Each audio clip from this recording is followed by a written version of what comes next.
It's the NFL draft a week away. This is the time when you start to hear some wild things. And you might hear as many as 5 quarterbacks in the first round. You might hear that there could be 3 in the first round. Somebody's dropping. Somebody's rising. But if somebody is saying it, chances are they're probably not telling you the truth. Because why would somebody tell you the truth right now? Peter King was on yesterday. And he said, I normally talk to a GM, and that GM will say, this is what we're doing. This is what we're thinking. This is what I think others are thinking. He said that he spoke to the same GM, and he said, I'm not telling you anything. I'm not going to tell you anything this year.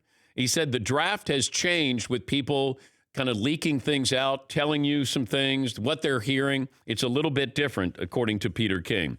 Last year at this time, media absolutely convinced the Browns would take Sam Darnold or Josh Allen with the number 1 pick. And they, of course, took Baker Mayfield. This season, the common thinking is the Cardinals are going to make Kyler Murray the number 1 pick. So we'll see. But, covering the draft as many years as I've covered it, I know one thing for sure. In 8 days, Roger Goodell walks up to the podium in Nashville. And after that, everything is uncertain, including the number 1 pick overall. The Cardinals met with reporters on Tuesday, and their general manager, Steve Keim, had this to say about the number 1 overall pick. We are not done with this process. We have not made a decision on the first overall pick.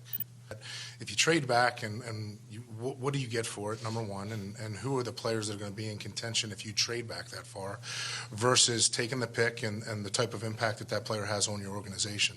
And that's $1 million question. We as an organization will take the best player that makes the biggest impact, and that's going to be part of this process, the top 120, that gives you a better understanding.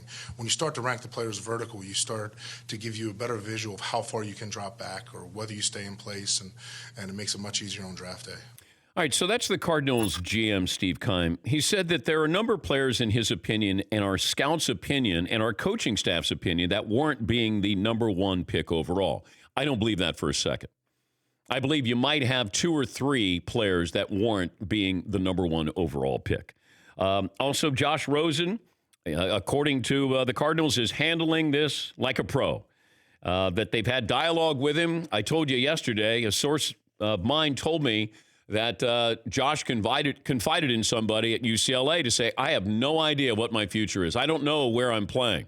So there's nothing he can do. He's just got to sit there and wait and see if somebody is willing to give a first-round pick with Arizona. If not, then maybe after the draft, you sort of find out, did somebody get the quarterback they want or did somebody miss out?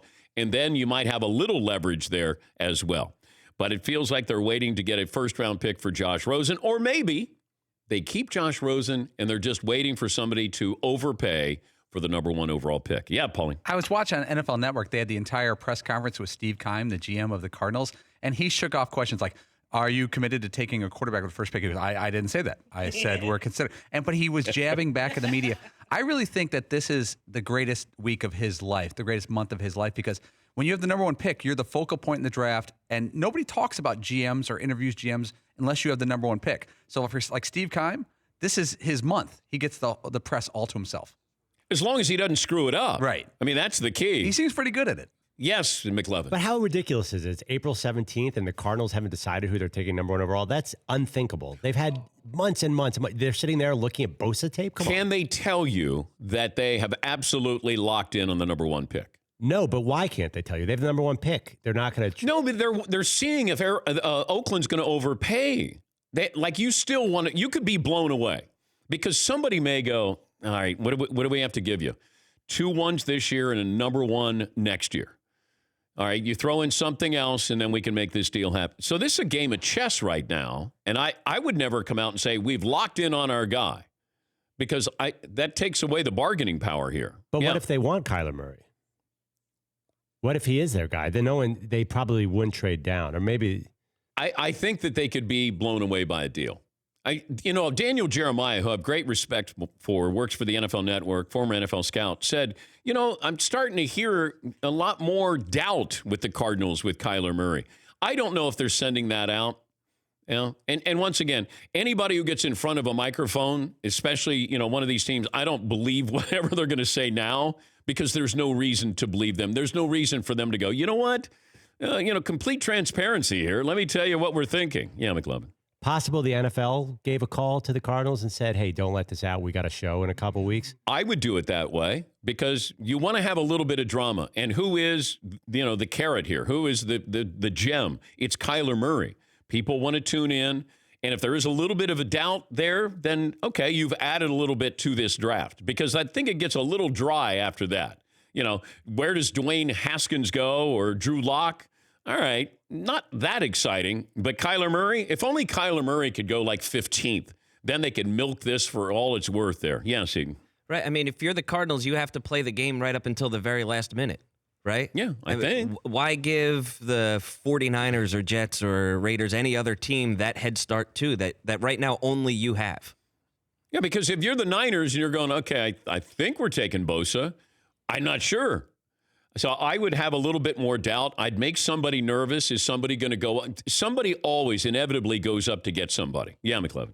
I would think if you're the Cardinals, you want to show Kyler Murray, we're very serious about this. I would almost like commit to him and say, hey, we're all in. Or Josh Rosen. Like, if it is Josh Rosen, isn't he going to be upset with the team in the long run that they let him out to dry a little bit?